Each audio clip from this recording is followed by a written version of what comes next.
Today are the scooper tires. They get to really put these tires in these vehicles that actually claw at the track. So can they hold on to the Georgia clay? That's going to be the interesting question. We're going to find out if this red Georgia clay makes for some good mud racing after these messages.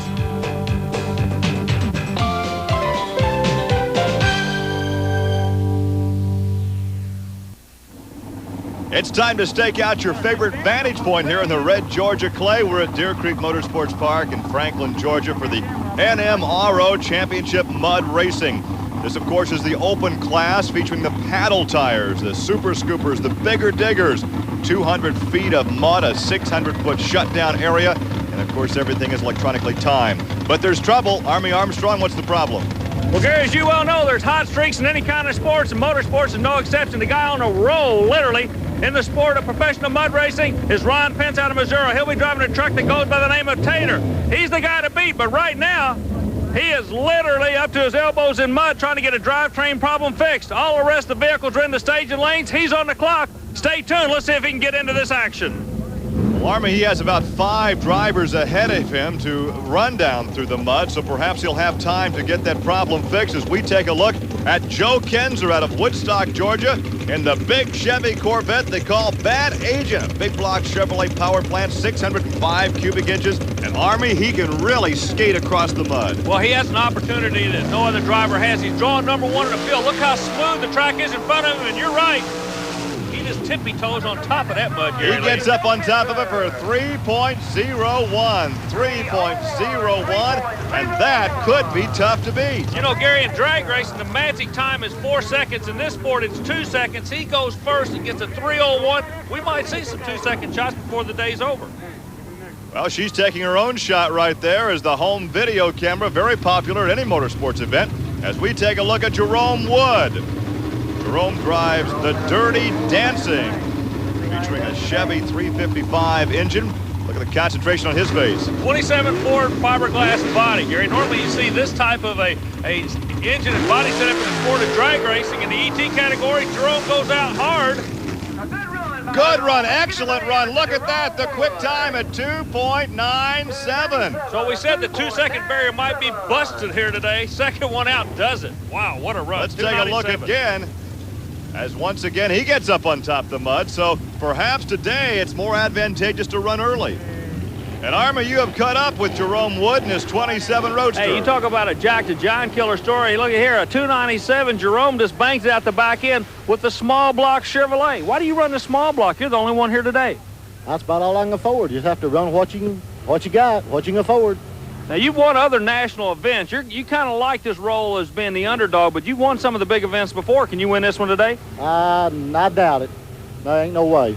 They'll be down in the 80s and possibly down like it was in 65s again. They'll be a lot faster times. Mr. Wood has to work on his self-confidence there. As we take a look at a guy that has a lot of self-confidence, if he can get that vehicle ready, Ron Pence continues to work on Tater. Yeah, but we did the opening. He was working on the drivetrain. Now he's gone to the front axle. He may have had more problems than we thought. Speaking of problems, look who's coming to the line now, Gary. Legal Speed. This is Glenn Siebold, one of the home state favorites.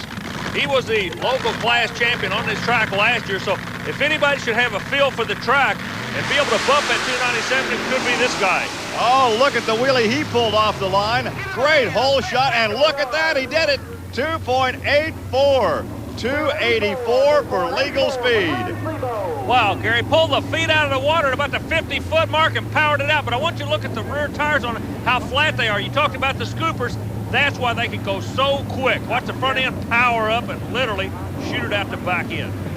Yeah, they call those tires the bigger diggers. Well, coming up next is Tony Ferrotti, but right now, here's Army with Glenn Siebold. Is there anything as a home track advantage in mud racing? I don't think so. Maybe you get a little familiar with the track and all, but that's about it. The chassis looked perfect. Just picked the front end up and walked it out. Is there anybody else in this class that can beat you today? I'm sure there is, but I'm running a small engine and everything, but the chassis is working real good. Well, the hometown people are pulling for you. Let's see if you can stay on top of this thing. We like that. Carries that pin in his T-shirt so he can sign autographs after his run. You know, Gary, I can't understand that. I've done 2 interviews with these guys that are quick, and both of them said they're not going to stay in the league. Lacks confidence, I guess, but they know how fierce the competition here is. We take a look at Tony Ferrotti, and let's boogie too. Another 27 T Roadster with Chevrolet power. Whoa! Bangs the right side, bangs the timing lights on the other end. He'll get disqualified. Roadkill. I guess. Bailing for hay out there. He's disqualified because he goes out of bounds. Good camera shot. Watch the replay. It just hooked on him. Bangs in the wall, tries to power out. At any point through a run, how much control does a driver actually have? Gary, I don't know. I've talked to different fellows about it. You'll get different answers. Some of the guys will say, look, I just punch the button and hang on for the ride. It's kind of like a blue ticket ride at Disney World. Other guys can actually tell you different things they feel at different points of the track. Well, Tony hooks a rut right here, gets out of trouble, but wisely stays on the power and drives it out of there. Well, when you get a vehicle out of shape like that, there's really nothing you can do is just try to drive it out. No, there's really not. Once it starts getting out of control, you try and keep it straight and get it back down in the center and finish the pass. Well, you made a good run. You did some good driving, but when you came by here, here's some straw you left with us. Yeah, we dropped a little bit of that on the way here. You picked a whole lot of it up on the way down that way. I'm glad you're okay. We'll see you next time out. Hey, thanks. Well, of course, after any mud run, you have to wash them down. That's what Gary Osteen is doing now from the Daytona Beach, Florida area. One of the big stories earlier today was the mechanical problems of Tater. Ron Pence is due up next, and in fact, he is presenting Tater for his run. You know, last year, Ron was basically a third or fourth place finisher. This year, they come up with a new combination in the transmission department, and it seems to really work for him. He won the USA National Championship 2 weeks ago, and he also gets hooked in that rut. Oh, he's got problems for the rest of the field, Gary, for the rest of the day now. Yeah, he's chewed up the end of that run. He almost turned that thing over, but he had to stay on the power to drive it out. The big Keith Black Chevy engine in the 1976 Chevy Love truck. And he has to be disappointed after working so hard to get that thing ready. Here's the guy, a few words with Army Armstrong. Well, Ron, the vehicle really looked to me like it had a mind all its own out there. Yeah, they go whichever way they want to sometimes. What do you have any idea what caused it? I don't think my front wheels was pulling. I think I just running in two-wheel drive. So it was just pushing, and the front end wasn't trying to pull it straight. Right. There's a good look at Mike Fair, as Mike will be the next up out of Mishawaka, Indiana, upstate. Indiana, that's the time traveler, a 23 T-altered. Mike, he's kind of the Jeff Gordon in this sport. You got a fast vehicle, you want a driver, you lay the cards on the table, he'll come and drive it for you.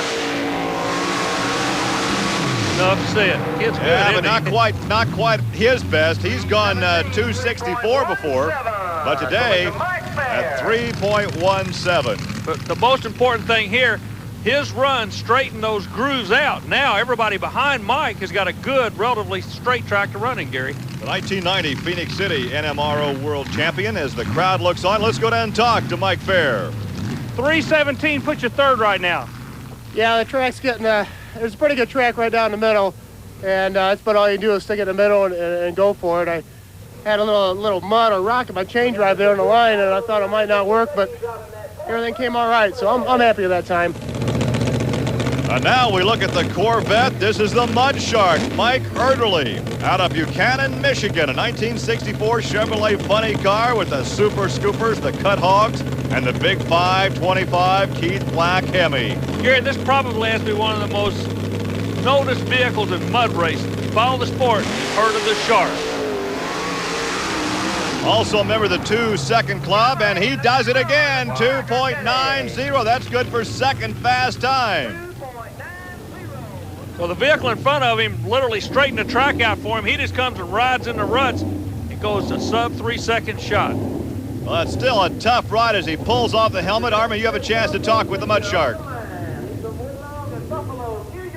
Mike, an awfully good run. 290 is the word we get. That makes you second quick for the afternoon.